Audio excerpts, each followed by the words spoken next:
Coming to you from deep inside the bowels of a great big empty. Get ready for another episode of The Home Defense Show with Skip Coryell. And that was Golden Glenn, the official announcer of the Home Defense Show, and I'm your host, Skip Coryell, author of 22 books, Marine Corps veteran, founder of the Second Amendment March, proud father of 7, grandfather to 19 and counting, and as a special bonus, I'm also madly in love with my own wife. My priorities in life are God, family, and country in that order, and I hereby promise to never compromise in my convictions. I may go broke, but I'll never go woke. And, of course, joining me today is my faithful and beautiful, lovely co-host and adoring wife, Sarah Coryell. Sarah, welcome to the Home Defense Show. Thank you, Skip. It's a pleasure to be here. You didn't know what I was going to say for a second there, did you? No, I did not. You know, that's part of an interesting marriage, is just realizing that you have no idea what's going to come out of your husband's mouth. Or wife, you know. That's true. That is a sword that cuts both ways, isn't it? We have been sick off and on here at the Coryell family, haven't we? Yes. That's all you're going to say about it is yes? More on than off, it feels like. But that's probably just because it feels that way. And as the mom, whenever somebody's sick, it's my job to try to flutter until I figure out how to make them well, I guess. At least that's what I think. Well, you know, having a family is to share. I mean, there's me and you and the 3 teenagers. Yeah. You know, plus everyone that the teenagers come into contact with. Yeah. All their friends' viruses. We are blessed with a lot of people that we come in close contact with. It's a great blessing. That's for sure. Whatever happens at our church, it comes home. Usually. Every now and then we'll mess one round. But virus, bacteria. There are a lot of small children at our church. And it's a very loving church, so... Yeah, so they share the gift that keeps on giving the whole week long. Well, Sarah, I wanted to talk to you on the air about your business. Oh. You have a business called Giggling Greens. Yeah. And it's not marijuana. Explain that to the folks. It's not. Amethyst and I came up with the name while we were gardening one day. She wanted it to be about plants, growing new plants and selling them, and I wanted it to be about like soaps and salves and healing, like salves and tinctures and stuff.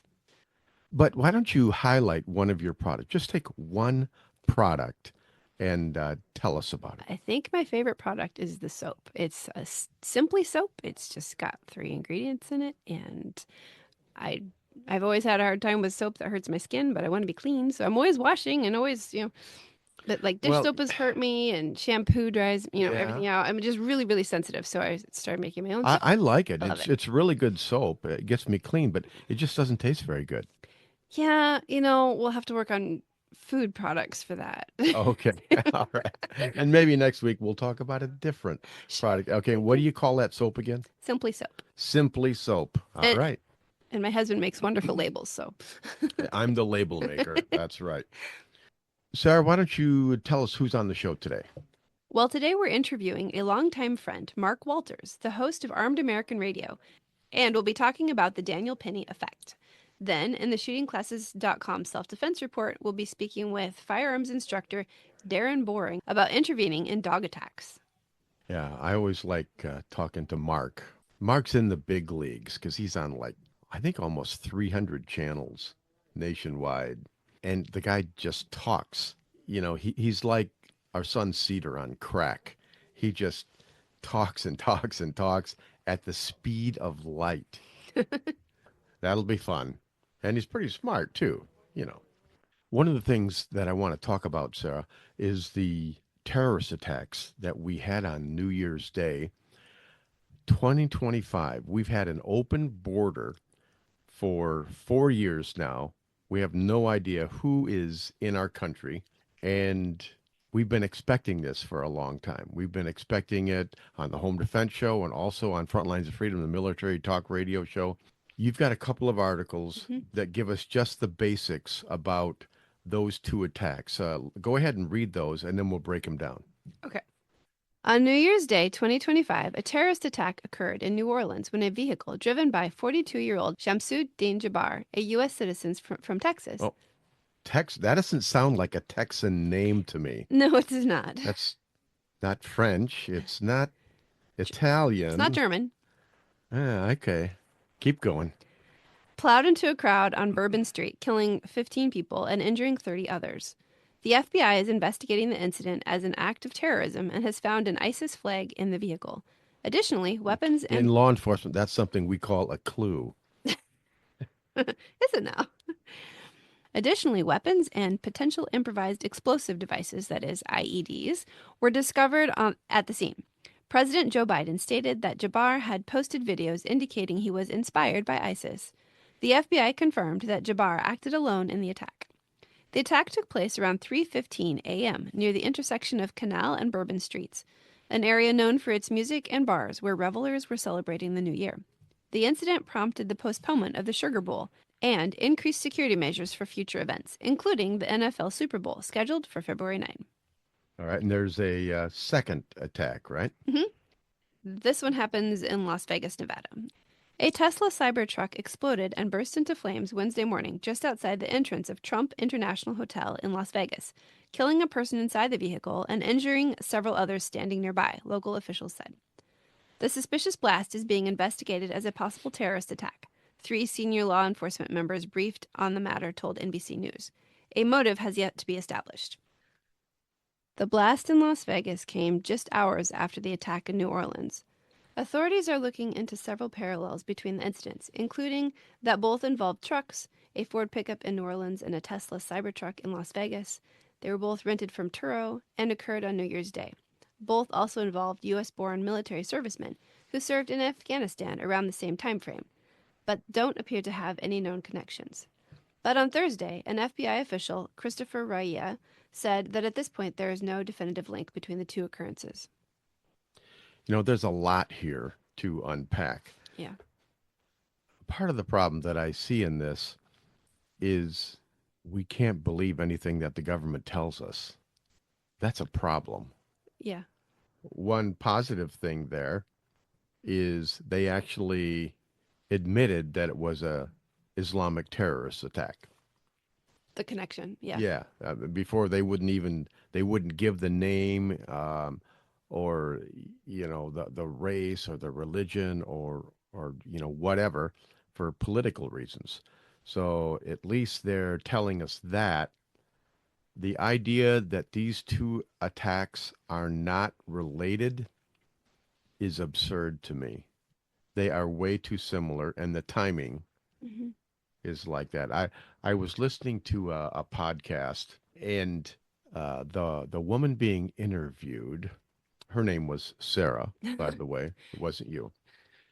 She was like some type of cyber terrorist expert, and she said that ISIS claimed to have 1,500 sleeper agents inside America right now. Wow. And I have no reason to doubt that. I think I trust ISIS to tell me the truth more than I do the U.S. Department of Justice. Right. I really, really do. And that is sad. That's sad. But that falls into line simply because wasn't there like 1,000 or 1,500 in the October terrorist attack from Hamas last year, a year ago October? Boy, what would happen if they unleashed 1,500 killers all at one time inside the United States? That would be scary. That would get your attention, wouldn't it? Would get your attention, yeah. Yeah. Could make quite a mess. Well, especially if they did things like what they did with the New York Twin Towers. True. Yes. Yes. Absolutely true. I guess for our listeners, what is the takeaway? The takeaway is be vigilant, be prepared. This is not a good time to go to places like the Super Bowl or, big parties where there's a lot of people, giant concerts, things of that nature. I would stay away from crowds because I really, really believe that we're going to see more and more of this stuff. And you can't really protect yourself 100% from it. Once it starts going down, you're stuck in the middle, and there's nothing that you can do about it. So I'm sorry, that Taylor Swift concert you wanted is just it's out of the picture, honey. Taylor Swift, really? Thank you. You're not a Taylor Swift fan? Not, no, not I so much. I know you're No not a offense to Taylor Taylor Swift Swift, but I just wanted to see the look on your face when I said that. All right, so hey, stay tuned and stand by, but there's got to be some good news out there, Sarah. Do you got anything good to tell us today? yeah. There's also a story of a brave young boy, and I'd like to read you his story. So this is the Home Defense Show Hero of the Week. An 8-year-old boy is being hailed as a hero after saving the life of his choking friend in the elementary school cafeteria. Thomas Conley, a second-grade student at Porter Elementary School in Mesa. Who was not a member of ISIS, just so no, that you he know. was not. There was no flag anywhere. Porter Elementary School in Mesa, Arizona, noticed that his friend was choking on a grape and sprang into action, according to local reports. Conley immediately performed the Heimlich maneuver, also known as abdominal thrusts, on Isaiah Rodriguez, which dislodged the grape. Thanks to Thomas. And the Department of Justice has taken that grape into custody, and he's being questioned even now. Did he say anything? The grape isn't talking, not yet. Thanks to Thomas's quick thinking, Isaiah was able to breathe normally again. Thank you, Thomas, for your courage and for being a true hero. Candace Conley, Thomas's mother, spoke with Fox News Digital about her son's life-saving actions. We are so proud of him, she said. Thomas is very quick thinking and active, and he's just a really good friend. The family often discusses food safety and kitchen safety at home. I think a lot of people, maybe even some adults, might not realize that somebody's choking, she said. Thomas knew that he had to get air to go up to the dislodged grape. The parents of Rodriguez, the boy Thomas Conley saved, were so thankful, Conley told Fox Digital News. The first time I saw his mom, I just hugged her, she said. We are just so thankful, most of all, that Isaiah is okay. I'm super grateful, and I wanted him to know how proud I was of him and how thankful I was, said Isaiah's mom, in a video posted by Mesa Fire and Medical Department. He and my son have been friends for a long time. Thomas has been very nonchalant about what happened, Conley said. He was just like, my friend needed help, and so I helped him, she said. Last week, Porter Elementary held an assembly with first responders from the Mesa Fire and Medical Department who recognized Thomas's brave act and presented him with a certificate in front of his peers. Now that is warm and fuzzy. It's great. I love it. Holiday warm and fuzzy stuff. So he's 8 years old, right? That's right. He's not a member of ISIS. He's 8 years old. He hasn't blown anybody up in probably days. I know that sometimes kids don't always think of doing the thing that needs to be done around them. They're kind of like lost in whatever fun they're doing. And this kid saw a problem and lifted his head up out of whatever fun he was thinking of at that moment and did something active. And I just think that was like awake and vigilant as a person. It's beautiful. Yeah. He acted on his instincts. We see even adults now that don't step in when people need help. You know, like that woman who was the homeless lady on the subway in New York City who was just set on fire and people just watched her burn. That's sick. That is sick. It's sick. It's cowardly. It's narcissistic. They videotaped it, but they didn't put her out. Even a cop stood by and just radioed in to find out, okay, what's the protocol for a woman burning on the subway? It's ridiculous. That's disgusting. But this guy, Thomas, we like you on the Home Defense Show very, very much. Thank you, Thomas, for giving a good example of how you ought to help people. Thank you. All right, well, what's coming up next, Sarah? Next, we're interviewing a longtime friend, Mark Walters, the host of Armed American Radio, and we'll be talking about the Daniel Penny effect. Then, in the shootingclasses.com self-defense report, we'll be speaking with firearms instructor Deron Boring about intervening in dog attacks. In the meantime, God bless and stay safe, because we will be right back.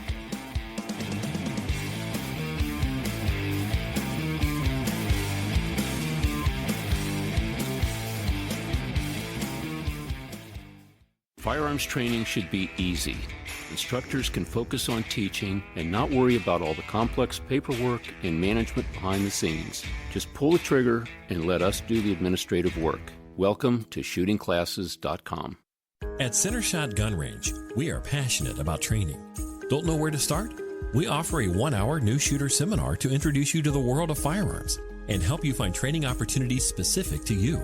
Concealed carry, home defense, firearm safety, AR-15, private one-on-one training, custom training, or maybe you're on a security team looking to protect your church or business. We even offer weekday morning and evening classes.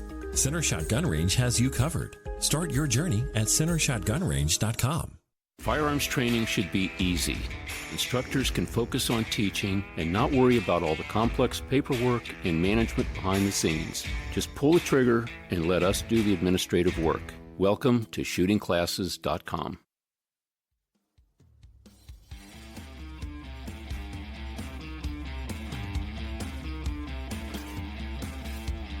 He's old, he's cranky, his back hurts, and he can't remember where he put his car keys.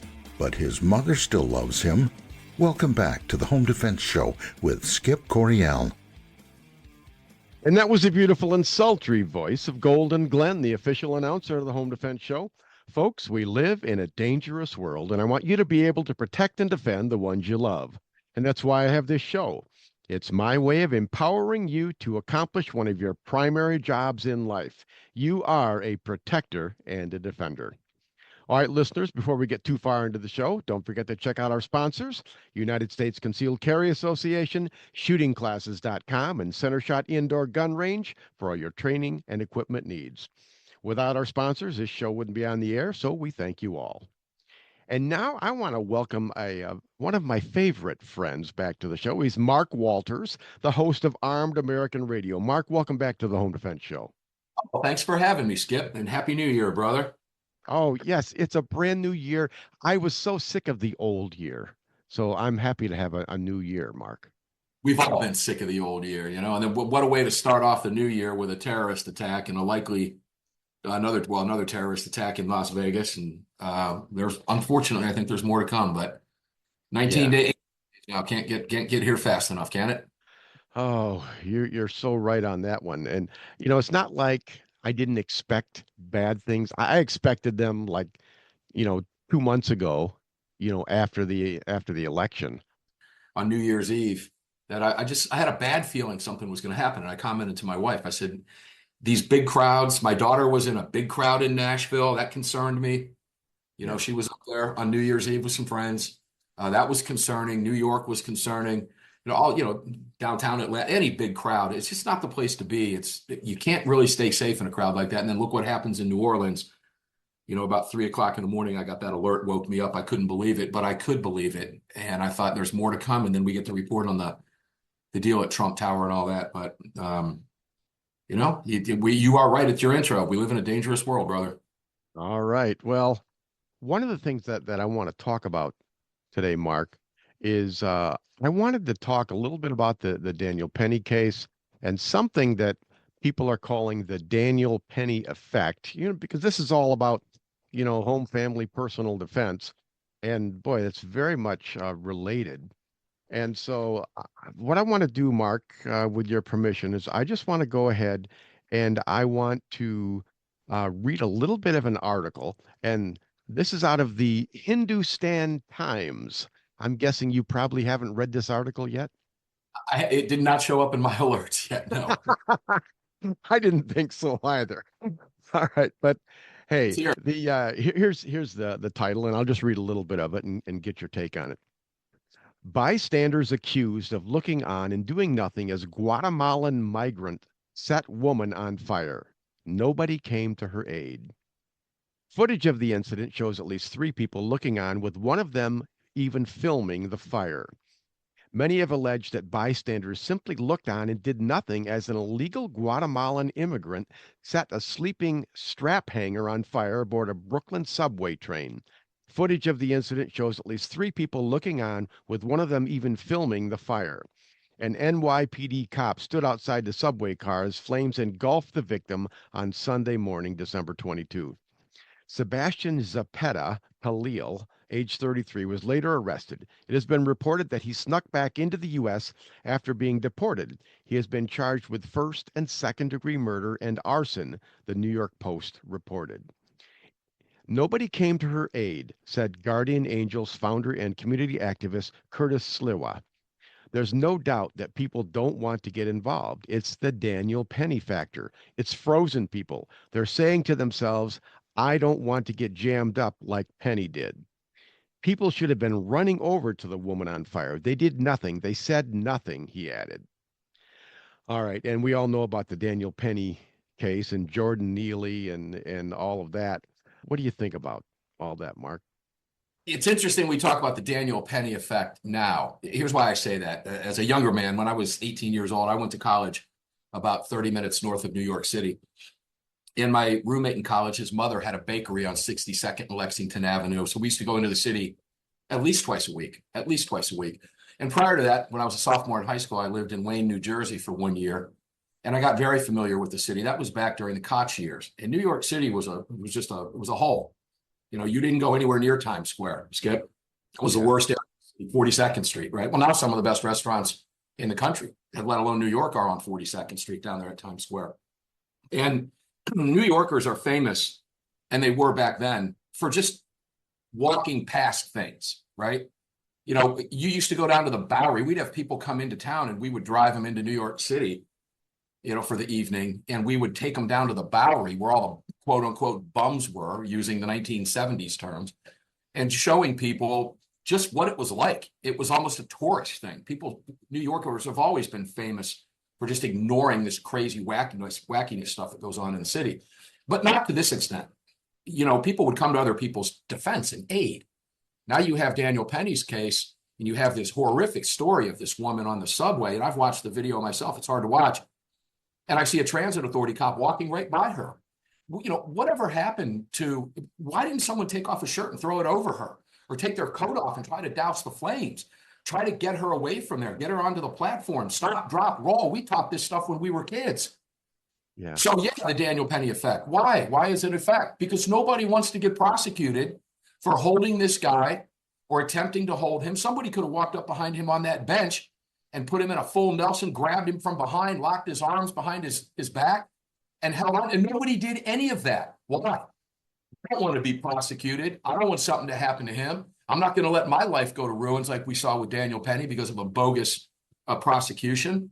You know, so it's been elevated by this, and it's sad to see. But this is a direct result of Democrat policies, period. Yeah. You have National Guard troops in the subways. Now the Guardian Angels, you read the quote from Curtis Lewa. Now the Guardian Angels have come back to begin patrolling. It's their own failures on full display, completely full display. So the Democrats own it. The Democrats own it. And I think 2024 election was us saying we're tired of these policies. We're sick of these policies. We want law and order to rule again. And I promise you, New York City will come back. And I believe it or not, I even think Mayor Eric Adams is on board. I think, you know, as a politician, he ran to get that progressive base, but anything that he has said afterwards, the system is coming after him as well. And he's willing to work with Trump and Homan because he understands as a career law enforcement officer, that they've got to get law and order back in the city. So expect to see some changes. And I think that's a breath of fresh air for people. I think it's why we feel relieved that Trump won the election. This is just a small example of that. Yeah, I think you're right. And that's my first thought is, crap, is this really the world that we want to live in? We really want to be this kind of a culture, this kind of a people, where we let people burn to death, where anybody can do anything to anybody, to our kids, right? And no one will stand up and say, hey, you can't do that. That's wrong. You know, when you and I were growing up, it was a different world. It was like, hey, you can't do that. Stop, or I'm going to stop you. Now, it's not like that so much. Even good people, Mark, are so hesitant to get involved. My hope is that now that Trump is in office, law and order returns, and people feel more free to stand up and say, hey, get your hands off that little girl, or you can't do that, leave that poor old lady alone. That's my hope. Well, and it's not too far out there. Again, I think that's part of what the election was about as well. The three top things in the election were obviously inflation, immigration, and crime. And this, what we're talking about now, is a combination of both of those because it's illegal immigration and it's crime. And yeah, I think that was what people were speaking to in 2024. And I think we're all breathing a sigh of relief that we know that's coming back. And as a result of that, I think you will begin to see more cases of self-defense because they know that, certainly the feds are not going to prosecute these cases. And, Daniel Penny should never have been charged to begin with. He should have been hailed as a hero. And in every red state and I don't know how many red controlled cities there are, but even in red states, he would have been hailed as a hero. You wouldn't have seen him prosecuted here in the state of Georgia. It's that simple. Maybe Fannie Willis, who knows, because these people Yeah. race. But besides that, again, that's also speaks volumes to the separation of what's going on with, the way people are raised in blue states to think a particular way versus those in red states, right? And that goes all the way to law enforcement, for example. I can promise you that Georgia state troopers treat you having a gun in the car completely different than a New Jersey state trooper does, or a Florida trooper or anybody else. It's just the way people are raised. And I think Americans have had enough of it. That's why we're all thrilled for 2025 to get underway. And, here we are in 18 days, Trump's inauguration. We start anew, and America's breathing a sigh of relief. Yeah. Well, I remember several years back, they coined a term called the Ferguson effect. It was the same kind of a deal, except with law enforcement, right? It's like, oh, cops didn't want to get involved. That was bad enough, but it's like, how do you blame a cop for being hesitant to get involved or to use force or whatever when he knows, the city's not going to back him up, and it could mean his job, or it could mean prison time, or something like that. So, I see both sides here, but I guess my gut feeling, Mark, is, and I want your opinion on this as well, is that there are certain people, and I'm talking about people like Daniel Penny. He was a U.S. Marine, so he kind of, that makes me feel warm and fuzzy already. But then, that kind of a person, they can't not get involved. It goes against their Sure. personality, their mindset to stand back and let other people get hurt because they're just natural born protectors and defenders. And there's just other people who are the opposite, who are sheep. They'll just run the other way. I don't know that it's going to make a huge amount of difference other than those people in the middle will be less likely to get brave and make a difference. Well, we're also a very litigious society as well. And I like using personal examples when I can. I remember driving home from work a number of years ago in Florida when a SUV in front of me blew a tire, went into the median and rolled about 4 or 5 times. I saw one person fly out of the vehicle. And then, I did what numerous other cars did. We all got out and ran across the interstate to try to help. And, that was my first reaction, was to do that. And I crawled into the back window of the SUV was broken. There were 2 people, passenger and driver, hanging upside down. And there were other people that were in the side door. We were trying to get them out when all of a sudden you could smell gasoline immediately. And then you started to hear sirens. And that's when we all backed off, not out of fear of hurting somebody or causing any further damage, but because we thought that thing was going to explode. And then, you had first responders there. But in today's day and age, you'd be looking at a lawsuit if you cut the seat belt and somebody fell on their head and hurt their neck. They'll sue you for trying to help them. So there's people afraid of all of these things now. Yeah. But when I go back and look at the tape of that woman in the subway burning, okay, so you're not going to go after the guy. Maybe you don't know the guy on the bench is the guy that did it. I get that. But there's nobody else around this woman. For crying out loud, take your coat off and throw it over her. Try to douse the flames or beat them down. Do something. Nobody did anything. Not to the criminal. We're talking about to the victim. If people just walked by and saw that and didn't know what happened or how it happened, no one attempted to help this woman. And that speaks a lot. New Yorkers, man, get it together. Yeah, that's for sure. I mean, New Yorkers have always gotten a bit of a mixed review on things like that anyways, because I've been hearing things like that out of New York City for actually my entire life. But I know there are so many good New Yorkers out there. They're brash. They speak their mind.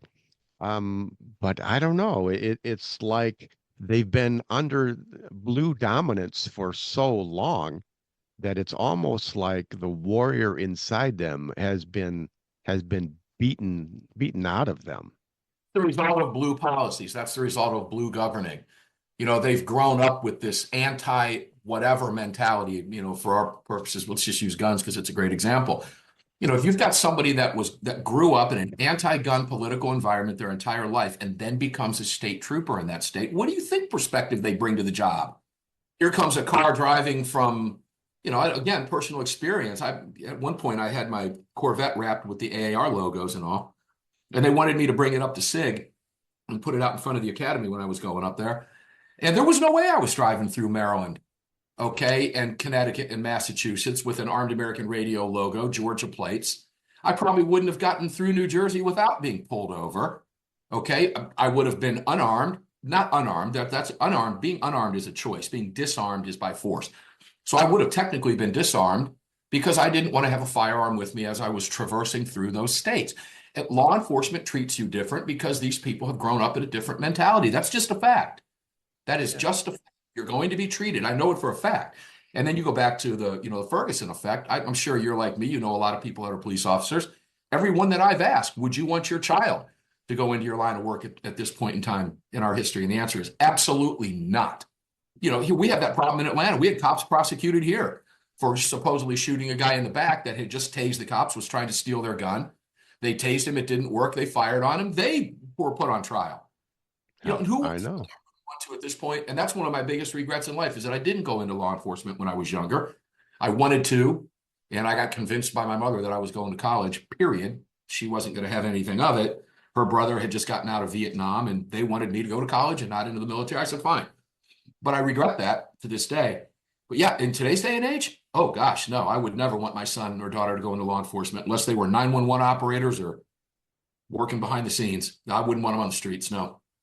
I feel the same way. I've got an 18-year-old. I got a 15-year-old son, still at home. And initially, my 18-year-old, he wanted to go into military, but then he was trying to get into West Point. And then it occurred to him, he said after the 2020 election, he says, Dad, if I go in the military, won't Joe Biden be my commander in chief? And I said, well, yeah, he will. He says, okay, I'm not going to do it then. Technically, he would have been, but we don't know who's been pulling the strings and running the show. It was likely somebody else, but yeah. That's true. Yeah. That is very true. We're out of time already, but before you go, can you go ahead and tell people how they can listen to Armed American Radio? Yeah, it's real simple. You can visit armedamericanradio.com. There's a watch live button where you can watch us on camera. There's a listen live. We don't want you to watch while you're driving. Please don't do that. You can watch us on Apple TV. You can search for us everywhere. You can find us on a radio station near you. Those stations are listed. That needs to be updated, but you can visit us at armedamericanradio.com for everything you need to know. All right. Well, hey, you're down there in Georgia, so I want you to enjoy the nice warm weather, and I'm up here, and I'll make a snowman for you, okay?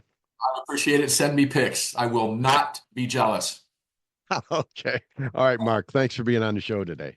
All right, Skip. Thanks for having me, brother. Happy New Year. All right. Happy New Year. This is Skip Coryell on Home Defense Show. Coming up next, we'll get some expert advice on the details of self-defense in our shootingclasses.com self-defense report with firearms instructor Deron Boring from the great state of Ohio as we talk about the legal aspects of intervening in a dog attack. All right, folks, during the break, I want you to log into rumble.com and search on the Home Defense Show. I posted a short and educational video there just for you, how to harden your doors against break-in. And I have other educational and funny videos there as well. All right, God bless and stay safe, as we will be right back. Avoid danger, save lives, and keep your loved ones safe.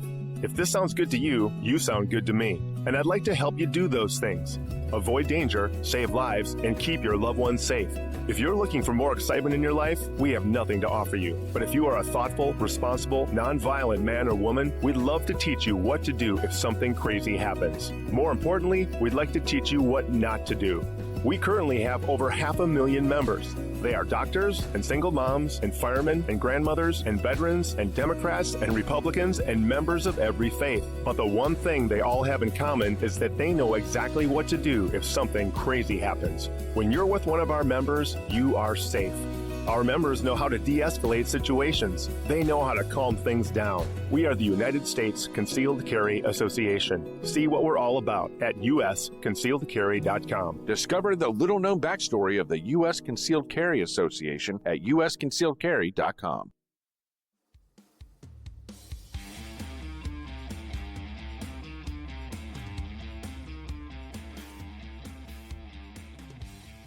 He's old, he's cranky, his back hurts, and he can't remember where he put his car keys. But his mother still loves him.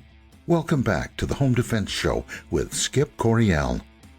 And that was the beautiful and sultry voice of Golden Glenn, the official announcer of the Home Defense Show. And I'm your host, Skip Coryell. Don't forget to check out our sponsors, United States Concealed Carry Association, shootingclasses.com, and Center Shot Indoor Gun Range for all your training and equipment needs. And now it's time for our weekly self-defense report, sponsored by shootingclasses.com. And today we're speaking with Ohio firearms instructor, Deron Boring. Deron, welcome to the Home Defense Show. Good morning, Skip. Deron, why don't you just start by telling people a little bit about your resume? Who are you and what are you all about? Well, thank you. My name is Deron Boring. I am an attorney in Northeastern Ohio. I'm also a USCCA and an NRA certified instructor. As well, I've studied under the likes of Masad Ayub, Andrew Branca, and on the firearms side, I don't spend much time doing trigger instruction anymore. Primarily, it is Ohio concealed carry law or use of force self-defense laws, but pretty much primarily what I teach. I also play college professor on the side, teaching business law, American government, other fun things like that. So I managed to keep busy. All right. Well, actually, I've trained under Masad Ayub as well. He is a wealth of information. I really enjoyed my time with him. This was many, many years ago. Back then, it was before Masad Ayub Group. It was, what did they call that? Can't remember the name that he called it back then, but he's a really good instructor. So I highly recommend Masad Ayub. All right, we've got a lot to talk about today. We have a dog attack, or alleged or potential dog attack, whatever you want to call it. I'm going to read this article or parts of the article. I'm going to warn you, though, Deron. I think this article was written by an animal rights activist who is anti-gun. So here we go, okay? It says, Rocco the dog burst out of the door of his Middle Branch Avenue Northeast home last week, delighted to see his owner's two girls coming home on the school bus. The 55-pound canine playfully jumped on the 11-year-old Shyla Allen. Her 6-year-old sister, Zavia, went inside the house. Shyla then told Rocco, who was super excited, to get down or get off. The heartwarming greeting quickly turned tragic when an armed stranger, apparently mistaking the dog's actions as dangerous to the girl, emerged from his vehicle and shot Rocco dead, horrifying Shyla. The ordeal has left Rocco's family devastated and the gunman facing criminal charges for killing the dog moments after the children were dropped off on Tuesday afternoon. April Allen, age 31, arrived home to find her dog's body and blood on her driveway and Stark County Sheriff's deputies standing on her property talking to the shooter. I'm asking, who did it? Why did you do it? What was the reason? What was the reason? Allen said, no one said anything. I was screaming at the top of my lungs. What happened? Why is he dead? He, the gunman, didn't say one word. Allen said her daughters are traumatized. She spent $370 saved up for Christmas to cremate her beloved pet. I want him to go to jail. He needs to get what he deserves, she said of the shooter. Remembering Rocco and piecing together what happened, Alan said she bought Rocco, who was about 16 months old, nearly a year ago from a friend. He was a pocket bully dog, a mix between an American Pit Bull Terrier and the Patterdale Terrier. Alan said on Tuesday, the day of the shooting, she was away from home picking up her two younger daughters. Her duplex unit that she rents on Middle Branch is a short walk north of Easton Street Northeast. Alan's mother was home and let the dog out to greet Shyla and Zavia. The girls attend Our Lady of Peace Catholic Church, blah, blah, blah. Who cares? Shortly before 3:29, one of Alan's neighbors called 911 to report a man on Alan's driveway across the street from her had fired a gun, according to a recording of the call provided by the sheriff's office in response to a public records request. Quote, I heard some commotion outside my window, and the dog was kind of attacking the little girls that came off the bus, the woman told the emergency dispatcher. I just heard gunshots. I saw the dog fall over. Another caller, apparently a boy, also called 911. Some man just walked down the street and killed these people's dog, killed their dog right up there in their driveway. He just killed the dog in front of the kids on the school bus. Another driver stopped her vehicle on Middle Branch when the school bus extended to its stop sign. She thought the dog was attacking the girl who had gotten off the bus, so the woman crossed the street and sought to get Shyla away from Rocco. All right, I think we get the gist of what happened here. There's a lot here. Why don't you just put on your lawyer's hat and your USCCA instructor's hat and break it down for us, Deron. Well, first of all, I'll say this. This is an area I know well. My wife and I eat dinner frequently at several restaurants about 30 seconds or less of a walk from this. So this is an area close to home for me. And even just sort of thinking through on a map how this happened. The interesting thing to me on this is two things. One, when I teach any sort of a lethal force law class, I am always very insistent with my students that we absolutely have a right and a duty to use what we have at our disposal to defend ourselves, obviously, to defend our loved ones. But we also have the legal right to defend other people. But I always put a caveat when I talk about that, and I say that you have to be really careful when you get involved in somebody else's affairs. And that before you decide to get involved, whether that's just verbally, pepper spray, something less lethal, or even, stepping things up to using lethal force to defend somebody else, you really have to make sure you know what you're getting involved in first. And there are a couple of reasons why getting involved in somebody else's affairs with force can get dangerous. And one of them is if you just don't understand the situation you're getting involved in. And unfortunately, I think this is a classic case of this. And as you so wisely said, this article was written by an anti-gun, pro-animal activist.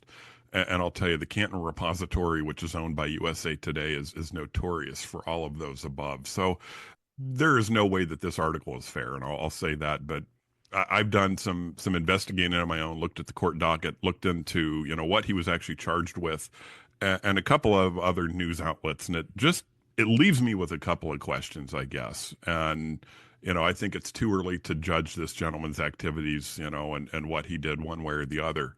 Certainly, he's not painted well in the media on this, and certainly the charges and the police reports and the criminal complaints against him don't paint a much better picture. This gentleman was charged with 4 crimes, and at this point in time, he's been charged with 2 felonies. And I'm going to get back to that in a second. 2 misdemeanors, and he's spending his new year on house arrest, all because he hopped out of his car and got involved in the situation. So that's one thing of not knowing what you're getting involved in. And the other thing I warn people when you get involved in somebody else's situation, that you may think you're helping, and you very well may help. And in reality, the people that you quote unquote help may turn against you after you help them. And that's especially true in a domestic situation. But the one other woman that hopped out of her car to help, that also believed this young lady was getting attacked, turned on this guy, that she hopped out of her car believing this girl was getting attacked too, and hopped out to help. Because again, she saw a pit bull, which she believed to be attacking a little girl. And as soon as this guy shot the dog, this other person that hopped out to assist, according to the news, turned against this guy, and where he may have, initially a witness that is going to be favorable. I thought he was getting, this little girl was getting attacked, blah, blah, blah, is now turning against this guy. And again, that's where getting involved in another situation is dangerous. And by no means does that mean don't get involved.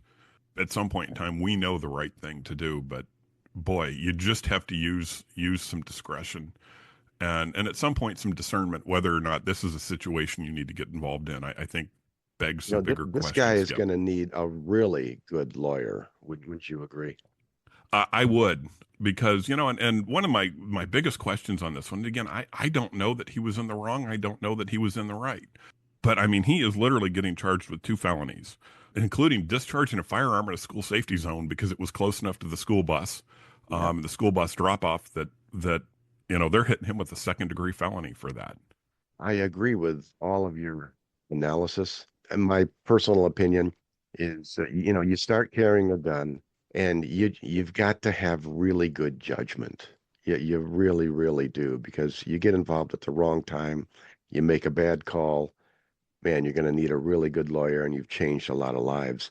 In a case like this, he still could have gotten involved just by getting out.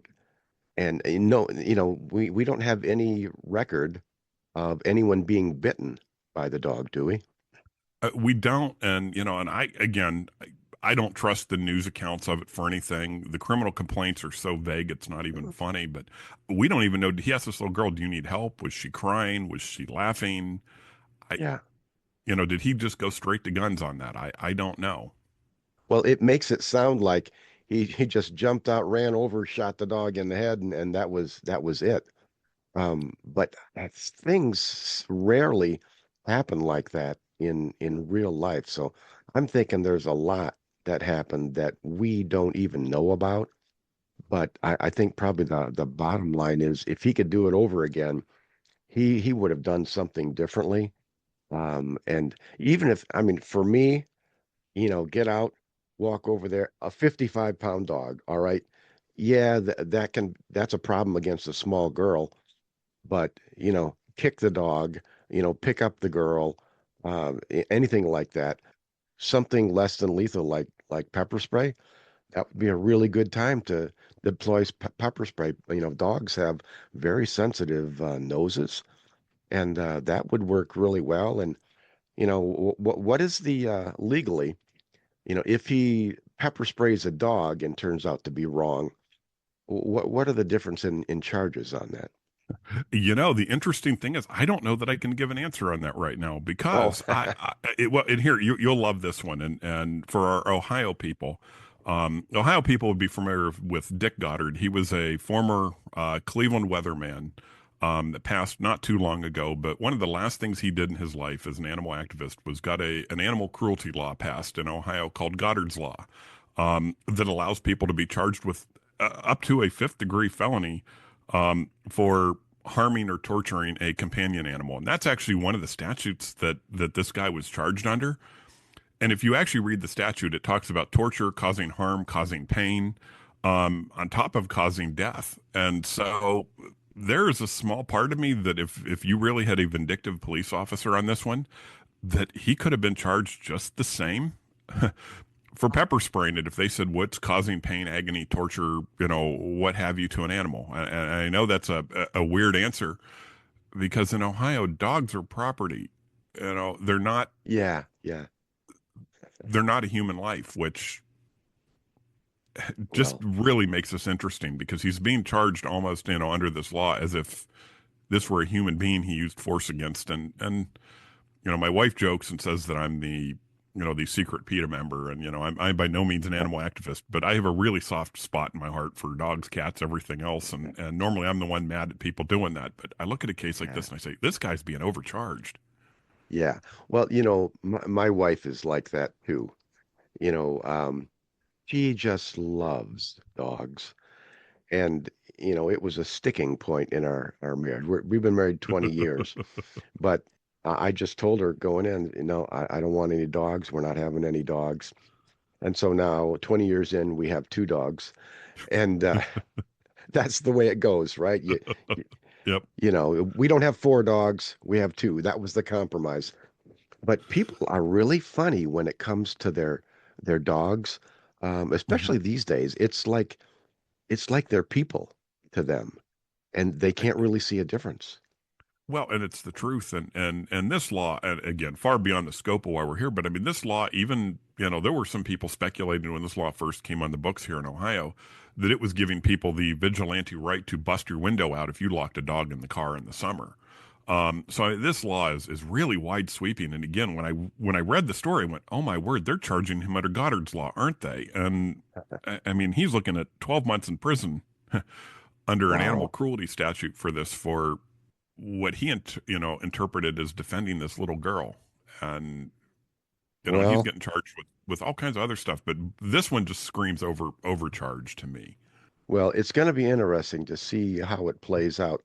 If you don't mind, Darren, if you can follow this one through the legal system, and maybe when it's all said and done, we should have you back on to report on the outcome of this. And I'm happy to do that. And again, I sort of had, trepidation on this one just because I don't want to take this guy's side on this one, but I don't want to not take his side because we don't know what happened. But, Yeah. I guess this is a reminder, and I'll stop rambling after this. But, I always tell people in my classes, just because you carry a firearm, you're not law enforcement, you're not Wyatt Earp, you're not Batman. At some point you're carrying that to defend yourself and your loved ones, and the choice of anything else other than a situation that you absolutely wholeheartedly know what you're getting involved in is taking a massive legal risk. And it doesn't mean don't do the right thing. It doesn't mean don't help somebody that truly needs help. But boy, you just have to take a step back for a second and think about the other things that may happen if you get involved in somebody else's mess. And I think this is at least just a few weeks into it. I think a classic example of getting involved in somebody else's mess and misinterpreting the situation. I wholeheartedly agree. Darren, before you go, tell people how they can find out about the services that you render. Well, you can find me on shootingclasses.com under my training business, the 1791 training. After the first of the year, especially for Ohio people, I offer just an update of Ohio concealed carry and Ohio deadly force law. And albeit not much has changed in the last 12 months, it's just a good primer. I offer those virtually and in person a lot in the first quarter of the year. So I'm going to be posting dates on that pretty soon. So they can find me there. And I also write blogs for shooting classes and actually have a blog coming very soon on traveling with firearms that's going to be posted up there, I hope, in the next few weeks. All right. Well, hey, Darren, I want to thank you very much for being on Home Defense Show. You had a really good analysis. I appreciate it. Thank you much, Skip. Have a great day and a happy new year. All righty, you too. All right, folks, this is Skip Coryell on Home Defense Show, and that about wraps it up for this week's show. I've had a good time, and I hope you have too. Please don't forget to thank our sponsors, Center Shot Indoor Gun Range at centershotgunrange.com, shootingclasses.com to help you find the right trainer for your needs, and the United States Concealed Carry Association. For all your self-defense needs, go to uscca.com. I've written 20 plus books, and they're all available on Amazon.com in paperback, ebook, and audiobook. This week, check out my 3-book series, The COVID Chronicles. It's a great read, and I know you'll love it. And if you want training from me in person, then check out Midwest Tactical Training at shootingclasses.com. Please join us again next week for all your home defense needs. In the meantime, God bless and stay safe. Thank you for joining us this week on The Home Defense Show. Now, get out there and protect the ones you love. We'll see you next week with more of the best. Bye-bye, boys! Have fun storming the castle!